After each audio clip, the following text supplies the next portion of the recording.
Start. आइए नया item देखिए, रेडीमेड बच्चा। हाँ दिखा रहे हैं। खाली फूक मारना है, 2 बार हाथ सटाएगा, ये पापा कहेगा, मुट्ठी बनकर खोली और रोना चालू हो जाएगा। खाली हवा मारना है।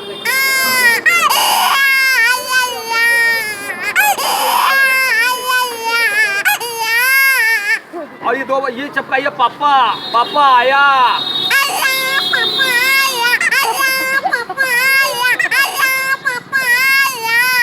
खाली पापा आया भी आता है। अल्लाह पापा आया।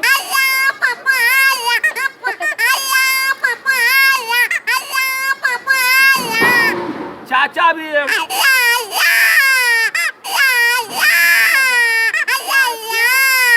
फूक मारना है खाली। पापा जब बच्चे को पैसा चाहिए तो बहुत प्यार से पापा बुलाता है, तो आप हल्का हवा मारिए, 2 बार चिपकाइए, पापा प्यार से बुलाएगा। पापा नहीं सुन रहे, बच्चे को गुस्सा आ गया, तेजी हवा करिए, फिर 2 बार चिपकाइए, गुस्से में पापा बुलाएगा।